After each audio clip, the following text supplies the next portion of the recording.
Улаанбаатарын талбайн гаруун талд байх 3 давхар барилгыг мэдэхгүй хүмүүс Улаанбаатарт төдийг Монголд бол байхгүй бах. За энэхүү 3 давхар барилга бол бидний сайн мэдхээр бол Улаанбаатар хотын захиргааны барилга. За энэхүү барилга бол 1948 онд анх баригдсан ийм түүхтэй. За энэхүү барилгыг барихад 1945 оны дайнд олзлогдсон ийм Япон зэргүүдээр оролцуулж бариулсан ийм түүхтэй барилга юм байна. За энэхүү барилгыг баригдаж дуусаад ашиглалтанд ороход бол яг зочид буудлын зориулалтаар ашиглахаар болж нэрийг нь Алтаа гэж өгж хэлсэн байдаг.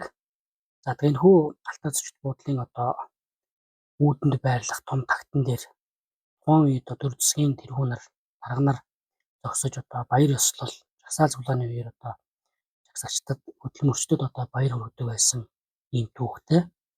За Алтаа зочид буудал 1957 онд анхны тайлангаа гаргахад 4400 гаруй гадаад дотоодын зочдыг хүлээж авсан гэсэн ийм дүнг бол гаргаж байсан байгаа юм.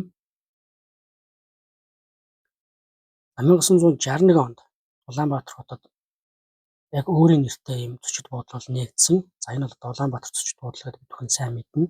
За энэхүү барилга ашиглалтанд ороход Улаанбаатар хотын гүйцэтгэх захиргаа бидний сайн мэддэг Алтаа зочид буудалд нүүж орсон байж байгаа. За мэдээж Улаанбаатарт том нэрийн зочид буудалтай болсон учраас Алтаа зочид буудлал гэдэг буудлыг цаашд ажилуулах шаардлагагүй гэж үзэж байранд нь хотын захиргаа нүүж орсон ийм түүхтэй байж байгаа. За энэхүү хотын захиргаа байрлахаас өмнө яг Алтаа зочид буудлууд байх үед энэхүү барилга нь хотын төвөгчд байсан учраас яг хотын нийслэлийн иргэдийн бас нэлээд тийм ном соёлын нийгмийн тийм гол очиж үйлчлүүлдэг ийм газар байсныг итгэх нэгэн баримтыг бид бүхэн ордох гэж байгаа юм.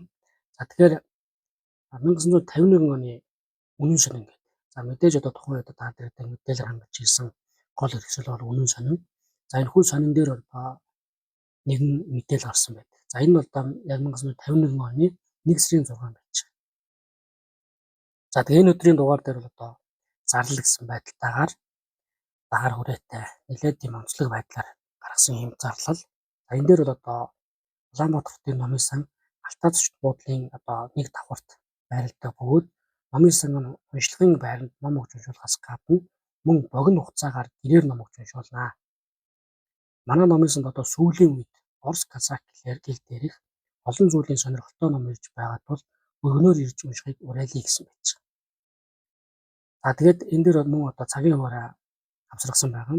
За тэгээд мягмар гарагт бол 13-аас 21, лав гарагт бол 15-аас 23 цаг, пүрэв гарагт 16-аас 24 цаг, баасан гарагт 11-аас 19, бям гарагт 15-аас 23, ням гарагт 10-аас 6, даваа гарагт амарнаа гэдэг.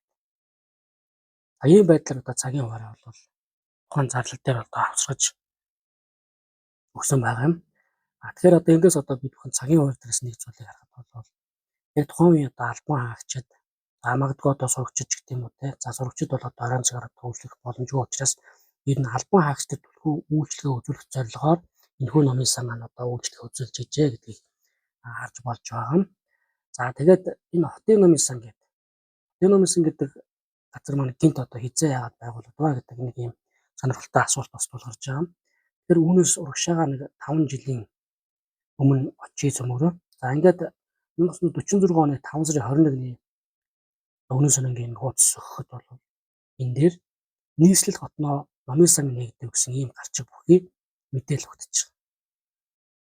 За тэгээд энэ дээр бол намын төв орооны 4-р сарын бүгд хурлын тогтоол ёсоор Улаанбаатар хотын захиргаанаас 2000 гаруй номын сан 5-р сарын 16-нд Төв театрын зүүн талд 10 жилийн сургуулийн сурагчдын суух байрны дэргэд шинээр байгуулж нээжээ. Энэ номын сан даваа гарагаас бусад өдрүүдэд ажиллаж байх юмаа гэсэн ийм мэдээллийг гаргасан байж байгаа. За тэгэхээр энэ номын сан бол бидний сайн мэдэх Горький номын сан гэж нэрлэдэг. За нийслэлийн 1-р номын сан гэж нэрлэдэг энэ номын сан байж байгаа. За энэхүү номын сан маань энэхүү 5 жилийн хугацаанд хотын номын сан гэдэг бас ийм нэрийг авч явж исэн. За нийслэлийн 1-р номын сан гэдэг ч гэсэн ийм нэртэйгээ авсаар ирсний нэг илэрлэл нь бол энэ яаж байгаа юм. За тэгээд Алтаа зочид буудлын 1-р давхарт байхдаа бол одоо энэхүү номын сан бол нэлээд өргөжиж байсан ийм түүхтэй. За тэгээд энэ үеийг бол одоо бас тухайн үеийн одоо нийслэлийн иргэд за номын сангийнхан бол одоо хотын номын сангийн их өрнөлтийн үе гэж нэрлэдэг байсан. За үүнийг одоо бид бүхэн цааш нь дэлгэрүүлж үзэх юм байгаа. За тэгээд номын сангаар Тэнсэн ам нэртэй ийм найрууллыг тухайн үеийн одоо сэтгүүлч иш тавхай гэдэг хүн бичиж одоо тоншил сэтгүүл дээр нийтлүүлсэн байдаг. За мэдээж одоо тоншил сэтгүүл дээр нийтлэгдсэн байгааг бодоход одоо нэлээд тийм шүүмжлэлтийн асуудал байсан байна гэдгийг одоо та бас шууд бодож байгаа бах. Тэгээ уг одоо зүйлийг бичихтэй иш тавхай сэтгүүлч бол ийм найруулал байдлаар бичсэн байж байгаа. За энэ найрууллын гол дүр бол одоо Надмид нэртэй ийм хүн. За энэхүү найрууллыг та бүхэнд бас уншиж танилцуулахын зэрэгцээгээр зарим нэг хэсгээр одоо зогсож бас тайлбарлалтыг хийж явъя гэж бодож байна. За Надмид хөдөөнөөс хаяах хотод ирэхдээ Улаанбаатар хотын 1-р номын сангаар орж ховор чухал ном уншдаг байжээ.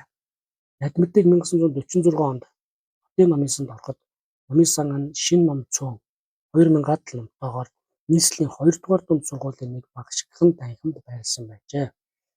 Тэр хүн байнгын авцаат данс нээлтэн ном авч тухтаа уншиж дуусаад буцжээ гэж.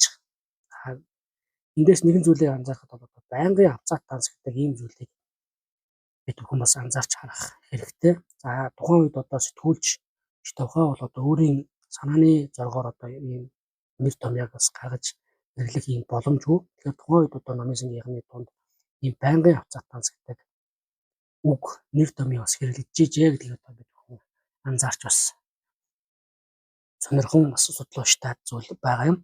За тэгээд найрууллыг цааш нь үргэлжлүүл уншия. Надмид хөдөө хэдэн жил болоод 1950 онд хот орж номын сандаа очтол номын сан Алтаа зочид буудлын буудалд нүүж байрлаад улам тогтсон байв. Уншлагын том танхим суудал ширээ олонтой ном жилбэг 10-аад мянган номтой хэдэн зуун уншигчтай дөрвөлөг том номын сан болсон байхад нь Надмид баярлаж хэд хоног тэнд сууж намтар уншаад хөдөө гэртээ харжээ.